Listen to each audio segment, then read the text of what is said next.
The Shattered Empire.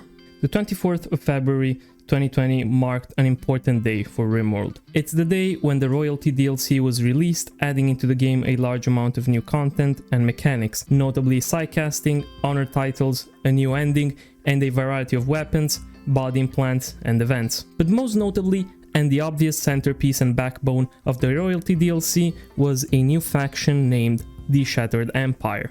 Along with the numerous game mechanics that this faction brought along, a sizable amount of lore was also made available to the fanbase throughout various in-game flavor texts. Today, I'm going to try to piece together as much information as I possibly can related to the Shattered Empire to paint as much of a complete picture as possible.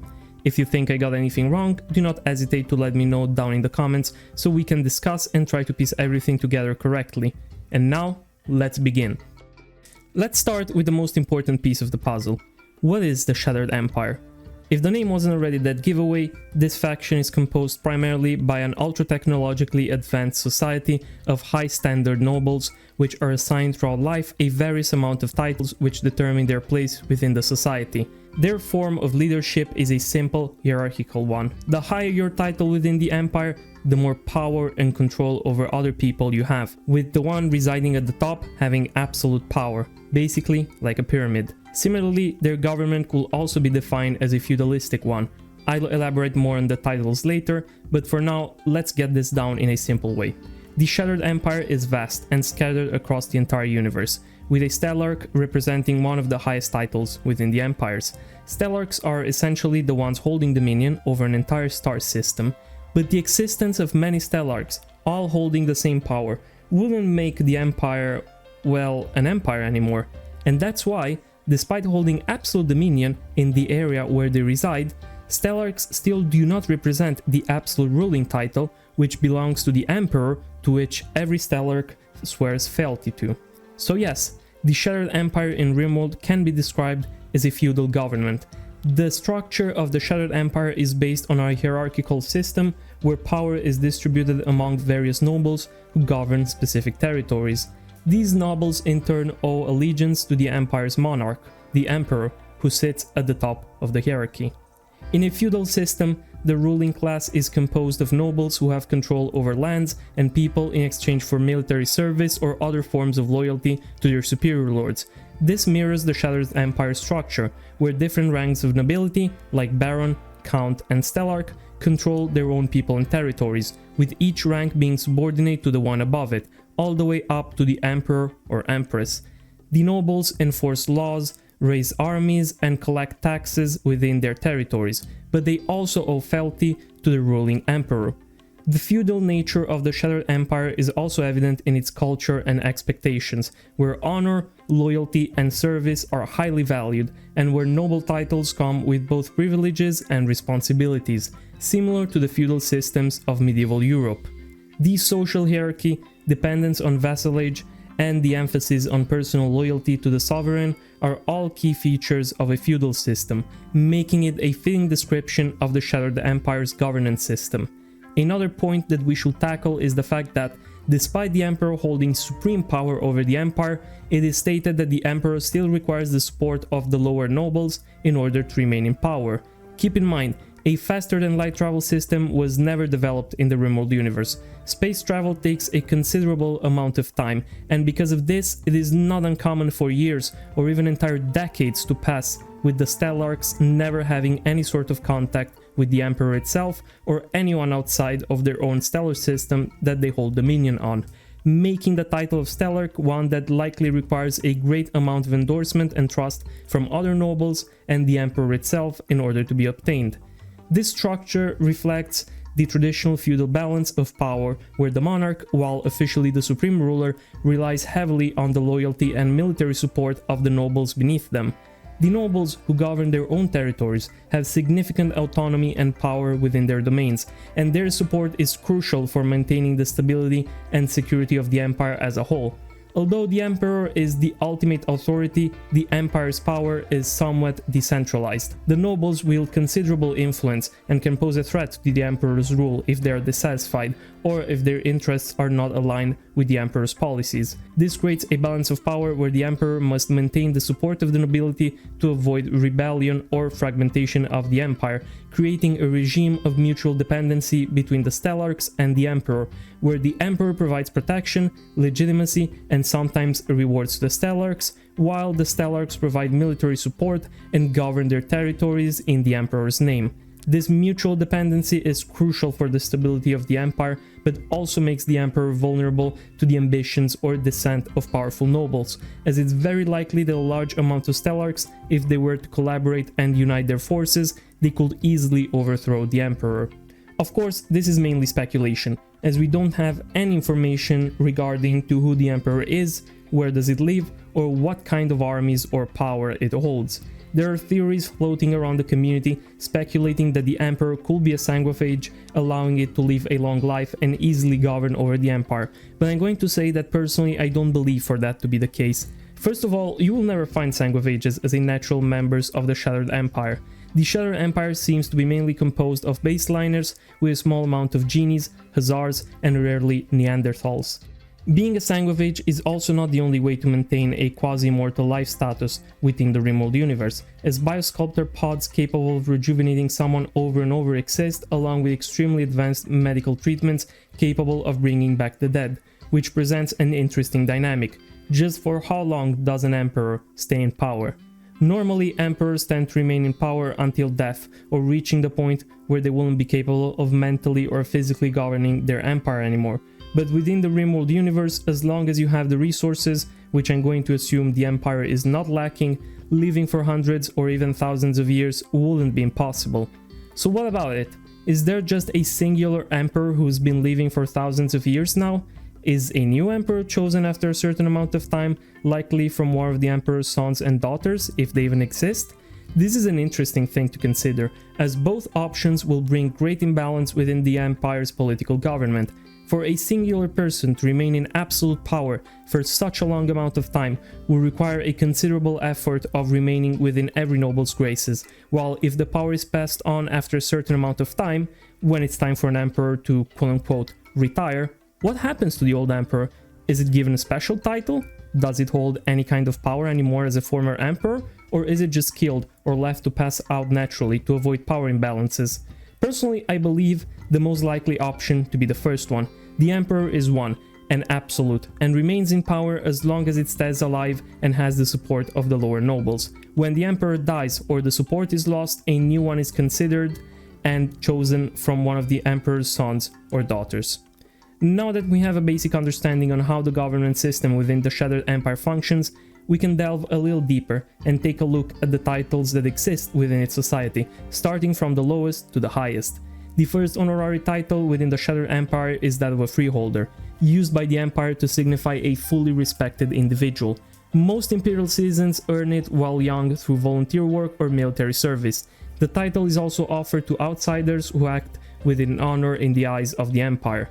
This is an especially interesting title, as it reveals that being born within the Empire doesn't automatically qualify you for even the lowest of their titles, that of a freeholder, and actions such as military work are still required in order to prove loyalty and dedication towards the Emperor itself. Following on that, the yeoman title is the next natural step up from a freeholder. While not counting as a noble title, it is still awarded to those who serve a noble lord with an important or specific matter and allows the holder to use psychic abilities, which the Empire desperately attempts to hold monopoly and regulations over.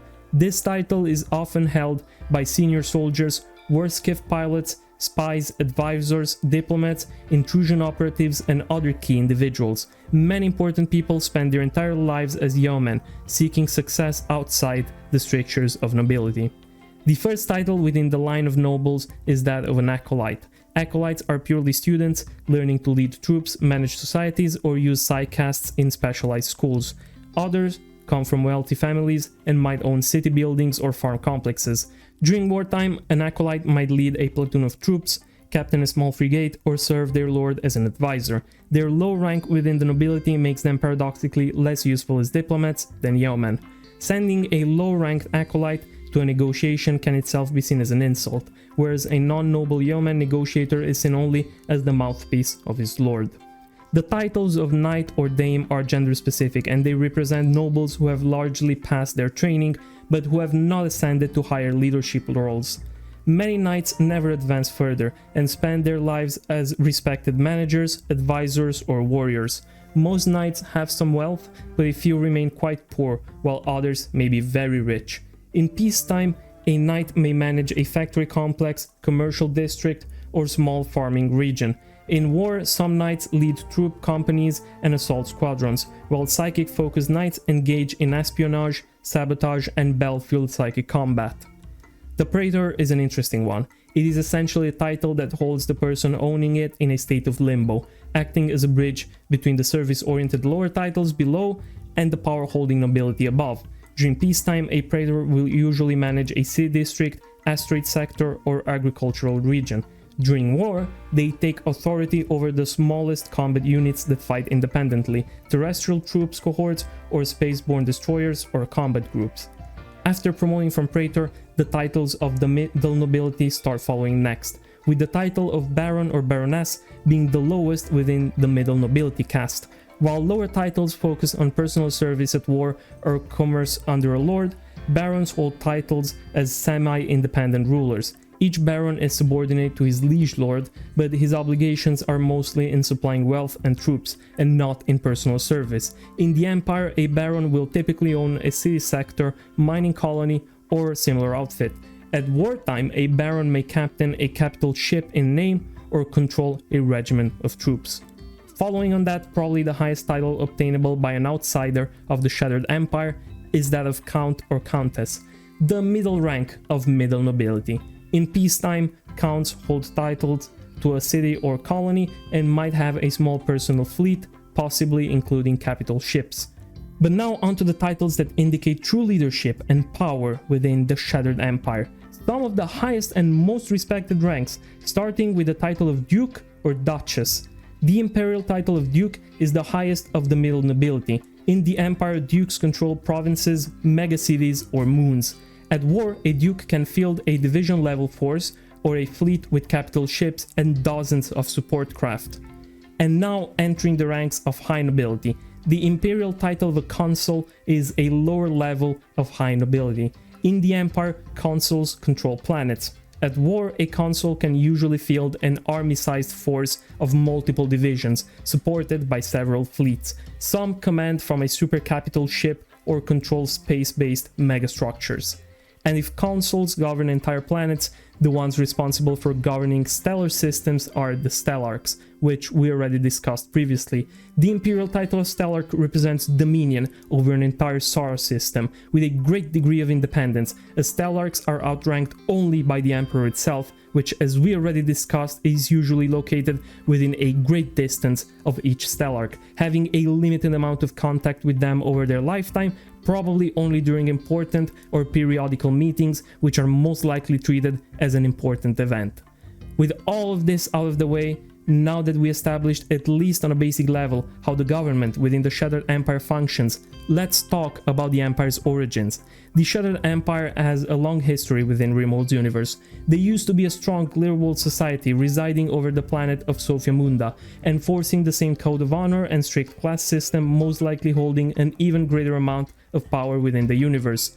It is unclear what specifically happened, but a great calamity has struck the Empire at one point, forcing them to board their spaceships, gather what remained of their fleets, and taking refuge within various corners of the known universe. Prior to the 1.3 version update of Rimworld, the calamity was described as an invasion by outside forces taking over the Empire. It is unclear whether this still holds as canon, as that entry was modified and changed to an undescript calamity, but it's likely for that to be the case, as a different type of calamity, such as an incurable disease pandemic or a natural disaster destroying their home planet Sophia Munda, still wouldn't warrant for the Empire to shatter and spread all over, especially all the way over Rimworlds, which are found only at the very edges of the explored universe, essentially isolated from the rest of society. The fact that the Shattered Empire seems almost to be hiding over Rimworlds is indicative that whoever or whatever might have attacked and destroyed their initial society, whether a mechanoid invasion, a powerful enemy fleet, or even an arc attack, might still be out there looking for them, preventing them from ever re-centralizing. The fact that we are never revealed or even hinted at the location of the Emperor itself might also be a nod about the fact that this information might be kept as a secret for the Emperor's safety, but once again, this is all just speculation on my part.